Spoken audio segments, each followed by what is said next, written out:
XRP, Ethereum, Cardano, and other large cap altcoins are ripping to the upside right now, a move that will trigger a major explosion across the altcoins. It's obvious. This move signals a major shift is going on because it proves that institutional money is now flooding into crypto in a major way. In this video, I'm going to prove to you that it's the institutions pumping money into crypto and that this is just the start of that happening. I'm also going to show you why those institutions are doing it, and I'm going to tell you what it means for your wider altcoin portfolio. Even if you're not holding these large cap coins, I wouldn't worry, because soon you're going to see the mid caps and small caps exploding as well. Do me a favor, hit the like button. Let's get into today's video. Now guys, if you've gone across to CoinMarketCap this morning and you've looked at the different prices of crypto, you've probably realized something weird is going on. Because over the past few months, we've become accustomed to something happening. When Bitcoin goes down, our altcoins get absolutely nuked. And if Bitcoin doesn't really move, they still get nuked. But today, Bitcoin isn't really moving, which is odd. But Ethereum is up 10%.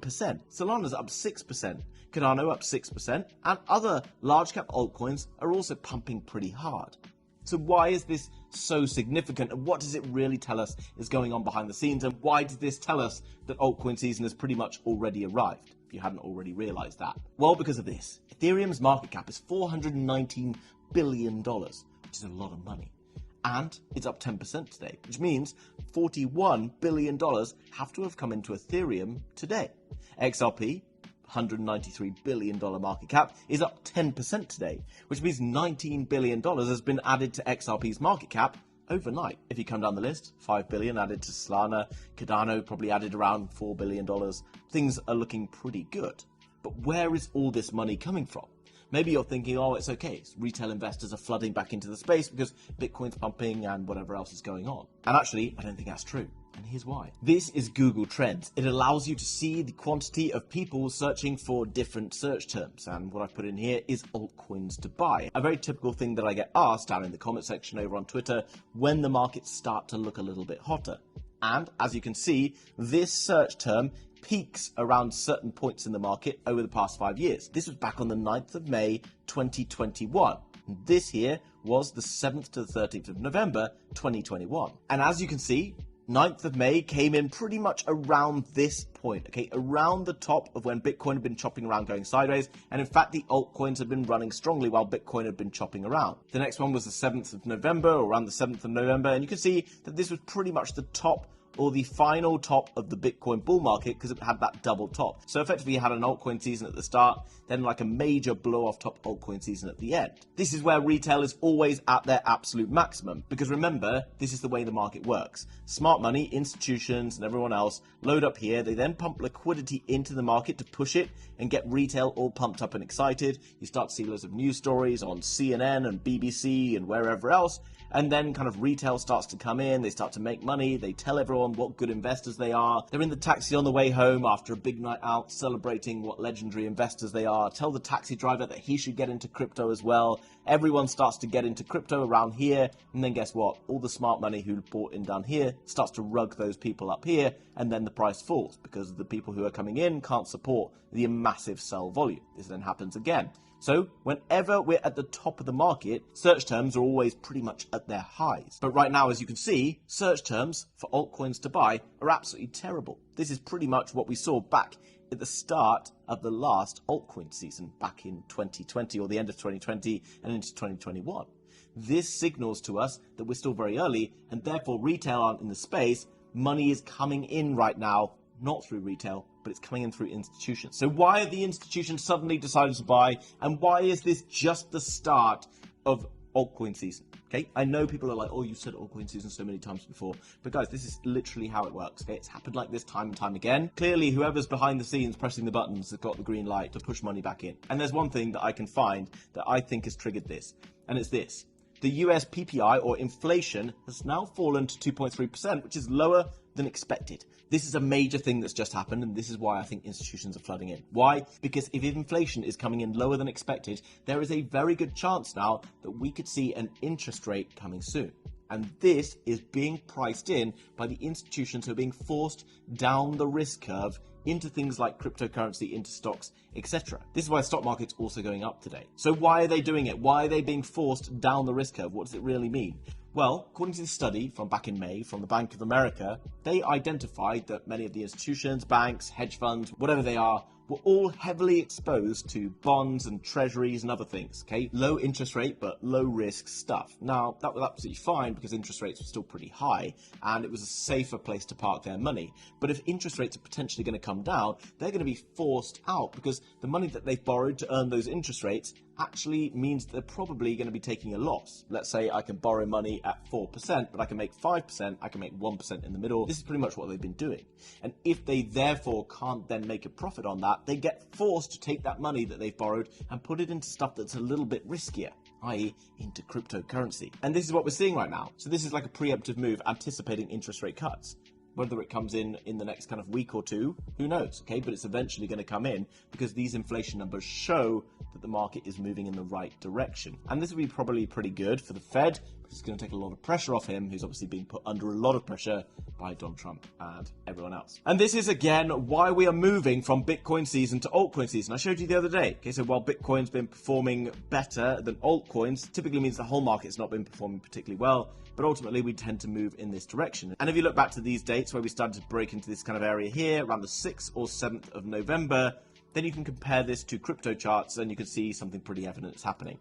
I believe right now we are somewhere around this region of time in terms of sentiment in the market and the moves that are going on. And that's because around now, you can see the Bitcoin had already been pumping and had broken previous all-time highs, which were set about 73k, pumps up to around 76k. And that wasn't until sort of the 7th, 8th, 9th of November that it really started to sort of clear above like it's kind of really been doing now. On the flip side, large cap altcoins like XRP didn't really start to get into their stride until somewhere around the kind of 11th, 12th, maybe 13th of November.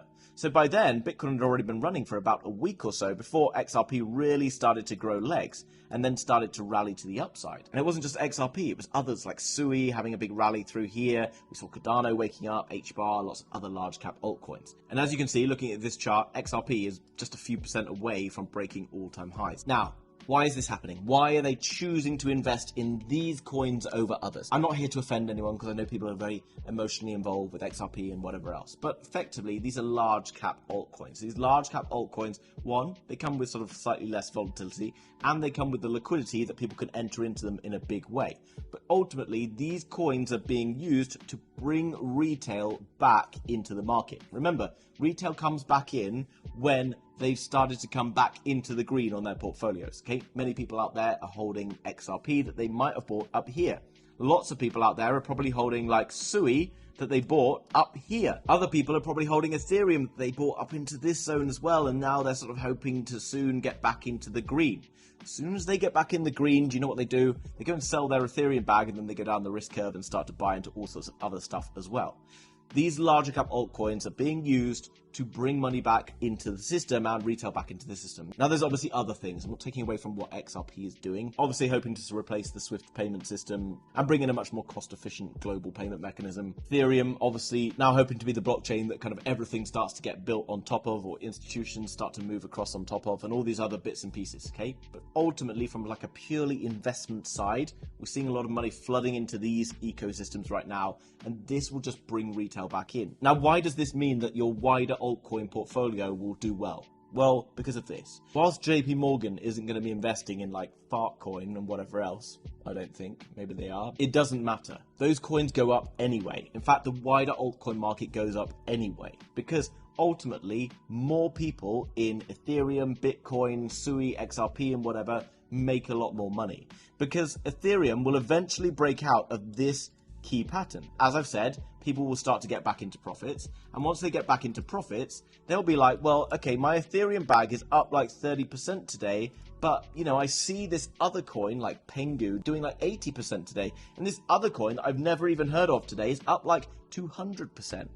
Projects, teams, and whatever else, market makers know that people like to go and ape into projects when they suddenly pump like crazy. So what do? They pump their coins like crazy by injecting liquidity, paying for marketing, doing lots of other stuff. So yes, large cap altcoins get pumped up by institutions and whatever, but greed eventually comes into the market. Because right now you might be like, would it be nice to make 40% tomorrow? I would be very happy with that. But once you've been making 40% every single day for a week, you're probably going to be like, give me 150% tomorrow. And then you start to go even further, where 40% feels like you're holding a shitcoin that you basically need to cut out completely. You see? As you go down this risk curve of degeneracy, ultimately all altcoins will start to rip. And this becomes an incredibly exciting time to make a lot of money, but also an incredibly dangerous time, because around that time, the volatility is absolutely bonkers. And many people start to get greedier and greedier and forget how much money they're really making. So if you want to know how to stay calm during these times, how to identify coins that you should be getting into and coins that maybe you should be avoiding because they've been pumping like crazy, and finding out why they've been pumping like crazy, then make sure you subscribe to the House of Crypto. Because guys, I made a video just the other day about 3 small cap altcoins, and straight after that video, one of the coins, Kaiko, went up 3x. We saw Medicaid going up 40 or 50% over the couple of days that follow. Sensei is up about 30 odd percent. My Lovely Planet also been pumping like crazy. So make sure you're subscribed, notification bell on, because if you can get in early to some of those videos, there's a good chance that you're going to make an absolute killing as well. I'm hugely bullish still on those coins. I still think they're going to have incredible bull runs. Wasn't really expecting to see them get pumped up. Obviously, greed is now back in the markets. We're going to start to see people get greedier and greedier as we see these larger cap altcoins pushing higher and higher. This is just the start, because as those interest rates come down, more money is going to be forced into the crypto markets. And I think this is basically showing us that things are about to get bonkers. Because remember, this was back in like the 14th, 15th of November, where we saw XRP suddenly waking up. Okay, but it wasn't until slightly later on that other smaller cap altcoins really woke up. As you can see, Medicaid, 14th to 15th of November, was still like down here. Didn't really kind of do much yet, picked up a little bit, and then all of a sudden, 2nd of December, it just goes and rallies and does like a 7 or 8x, okay? And Medicaid and others, yeah, it sort of has a bit of an early pump, then just chops around, and then eventually it rips like crazy from the 27th of November. And given that XRP is now starting to look like it's about to break all-time highs, this tells you that we will soon be transitioning from large caps into mid caps and small caps. Once I see XRP breaking here, I think it gives us maybe a week to 2 weeks until sort of degeneracy and euphoria start to hit the markets once more, the time that we've all been looking forward to. Now, I will make a video in the next week or so about when I'm planning to start clipping profits away from the likes of Sui, from the likes of Pengu, Ethereum, and other large caps that I'm holding. I personally have a long trade that's open on XRP right now that is in some pretty serious profits. I think once it sort of starts to push up to maybe $4 or more, who knows, maybe I might start to take some profits away from that and then look down the risk curve towards some sort of mid caps, small caps, etc. Obviously as well, taking some profits out of crypto to put towards my personal fund of money that I want to go and use to go and buy certain things. And that's part of my exit strategy. I will make an exit plan video as well in the coming days ahead, so make sure you're signed up for that. Now guys, I appreciate lots of people are rushing back into crypto right now, trying to work out which coins to buy, how to buy small cap coins, how to buy mid cap coins, etc. If you want to be able to access all of the different coins I personally talk about on this video so that you can react really fast and buy coins before everyone else who tries to ape in after you, then make sure you go and sign up for the 3 exchanges that are linked down below: Bitunix, WEEX, and BloFin. Okay? These 3 exchanges do not require KYC. You can register for them wherever you are in the world. They also make it quite easy for smaller mid-cap coins to list on them, which means that you can get into these coins before they then go and list on Binance and Coinbase at the best prices. People are like, oh, I can't find these small caps on Binance. Once coins get onto Binance, you're quite limited in terms of the upside potential because they're already pretty large cap coins that lots of people have already heard of. Also, all of these 3 exchanges come with some of the lowest fees around. And as well, if you use my specific links, then you can get some of the biggest bonuses available across crypto exchanges and even win luxury watches and other cool stuff. Then make sure you sign up for those exchanges down below so that you can get a whole range of different altcoins whenever you need the lowest fees, no KYC, no matter where you are around the world. Guys, I hope you enjoyed today's video, found it useful. Hit the like button. I'm going to come back to you tomorrow, probably with a mid-cap altcoin video. Hope you have a great day. Bye-bye.